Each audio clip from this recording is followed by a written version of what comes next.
Have you ever wondered what happens the exact moment we die for thousands of years?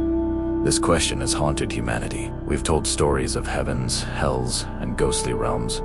But what if there was a text that didn't just speculate? What if there was an ancient manual, over 1,000 years old, that claims to describe the process of dying, step by step? It details how our consciousness leaves the body, the visions that appear before us, and the start of a journey beyond life. This text is known as the Tibetan Book of the Dead, but its original name, the Bardo Theodol, means something far more profound. Liberation through hearing in the intermediate state. This isn't a book about the tragedy of death. It's a guide for what comes immediately after, and its descriptions are so precise, so strangely familiar, that they're now being studied alongside modern near-death experiences, leaving scientists and scholars with a chilling question. How could they have known? This incredible text comes from the heart of Tibetan Buddhism. For over a millennium, it wasn't meant for silent reading. It was designed to be read aloud to the dying or the recently deceased, acting as a spiritual GPS for the soul. In this tradition, death isn't a final stop. It's a transition, a doorway from one state of existence to another. The book serves as a map for navigating the complex and often confusing territory that lies on the other side of that door. It has a set of instructions intended to help the consciousness recognize what is happening and guide it toward a better outcome, whether that's liberation or a favorable rebirth. The core idea is that the moments after our last breath are the most critical of our entire existence, and with the right guidance, we can face them without fear. So, what does this ancient manual say happens at the moment of death? It describes a systematic shutdown. First, our physical senses fade one by one. The world as we know it recedes. Then, something extraordinary happens. Our awareness, our consciousness, begins to separate from the physical body. It's a feeling of detachment, of floating free. At this precise moment, the book says, we experience the clear light of reality. This is described as a brilliant, pure, and luminous, void the fundamental nature of our own mind. For those who have practiced meditation and are prepared, this is a moment of potential enlightenment. The key, the text emphasizes over and over, is recognition. Recognizing that you are dead and that this brilliant light is your own true nature is the first and most important step to liberation. But for most of us, this moment is fleeting, and we are pulled onward into the next stage.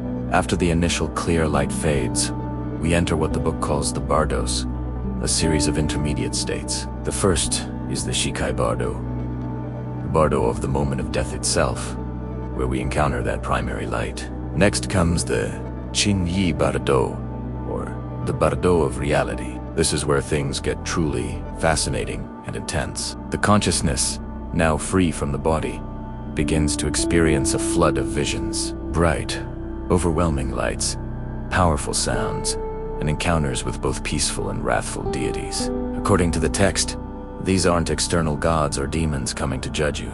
They are projections of your own mind, the personified energies of your own karma, life experiences, and inner nature.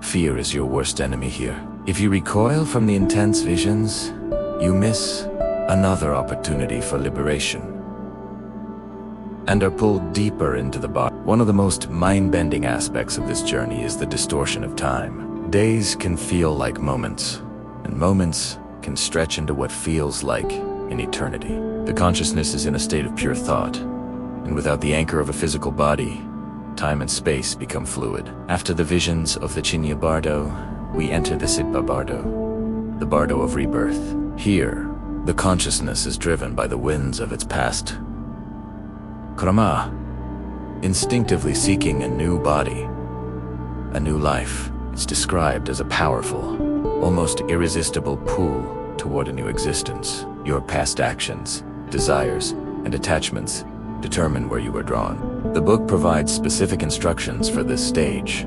2. Teaching the consciousness how to choose a favorable rebirth and avoid less fortunate ones. The entire process is a cosmic echo of our own life, a journey through the landscape of our own mind. Now, let's look at the details that are both disturbing and profoundly insightful. The visions we see are entirely shaped by our own psyche. A person's hopes, fears, virtues, and flaws manifest as powerful, tangible experiences. This leads to a radical idea.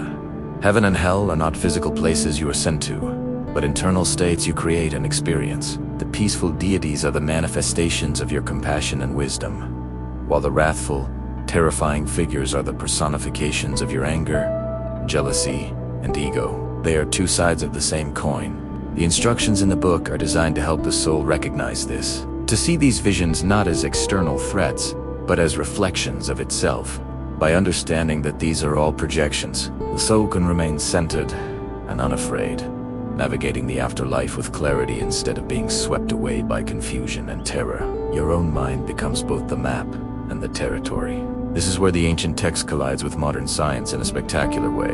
Researchers studying near-death experiences, or NDEs, are finding startling parallels. Thousands of people from different cultures and belief systems report eerily similar experiences when they come back from the brink of death. They describe leaving their bodies, traveling through a tunnel toward a brilliant light, and encountering beings made of light. Many report a life review, where their entire existence flashes before them. These accounts echo the stages described in the Tibetan Book of the Dead with unsettling accuracy. The clear light, the disembodied consciousness, the encountering of spiritual beings, it's all there. This has led to a fascinating debate. Are NDEs just the result of a dying brain firing off random signals, as some neuroscientists suggest?